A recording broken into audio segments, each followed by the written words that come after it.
नाग पंचमी का दिन हमारे पूर्वजों के समय से जो परंपरागत पूजा पाठ करने की विधि चली आ रही है, उसको हम विधिवत नाग पंचमी के दिन सबसे पहले घर से आस्तिक बाबा में आते हैं, पूजन करते हैं। फिर उसके बाद बमीठी है पीछे नागों की, उसमें पूजन करते हैं।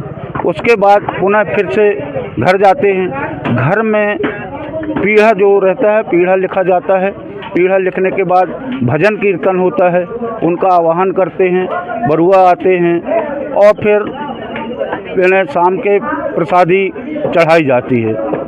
उसके बाद जो नाग जिसको काटा रहता है वो जब आते हैं तो उनकी भी पुनः वही विधि दोहराई जाती है। पटा लिखा जाता है, बरुआ आता है, जहर खींचता है और उसको पूर्ण संतुष्टि जब तक नहीं मिलती तब तक वो यहाँ से नहीं जाता। इस प्रकार से ये काम विगत कई वर्षों से हमारे पूर्वजों के समय से चला आ रहा है, वो अभी भी कर रहे हैं। इसमें क्या है, धीरे धीरे लोग इससे पीछे हटते जा रहे हैं। नए लड़के जो हैं वो इस दिशा में नहीं आ पा रहे हैं। उनको कोई शिक्षा में, कोई अब अलग अलग रास्ते, कोई व्यवसाय में है, उस वजह से लोग समय नहीं निकाल पा रहे हैं। इस वजह से नए लड़के इसमें सम्मिलित नहीं हो पा रहे हैं। काम धंधे भी नाग पंचमी का कार्यक्रम हमारे लगभग बहुत हम लोग या हमारे पिताजी भी नहीं जानते। प्राचीन काल से गांव बनेका में ये नाग पंचमी और ऋषि पंचमी, दो पंचमी यहाँ मनाई जाती है।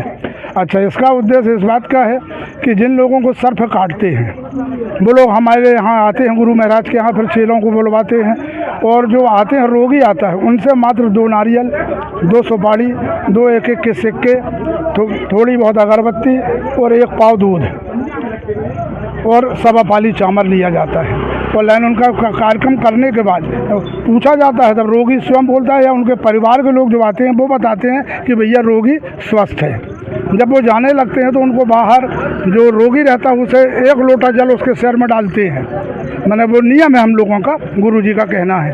और जो कपड़े रोगी पहना रहता है उस कपड़े को हम लोग ले लेते हैं। फिर उसकी जो इच्छा होती है उसमें रुपया, 2 रुपया, 5 रुपया, 10 रुपया दे के वो कपड़ा उनको वापस कर देते हैं। पर यह कार्यक्रम इसी प्रकार से लगातार अभी कई वर्षों से मनाते आ रहे हैं और सब युवा वर्ग भी अभी जुड़ा हुआ है। इस कार्यक्रम को बड़ी धूमधाम से पूरे समूचा ग्राम पंचमी का कार्यक्रम मनाते हैं। सभी पूरे ऐसा नहीं, गांव के हर घर के लोग माने अपने अपने खेतों में, अपने अपने पूजा के स्थानों में दूध चढ़ाने जाते हैं। बस यही बात है। क्या लिखते हैं सर? मेरा नाम मदन कुमार चौरसिया, बिनेका।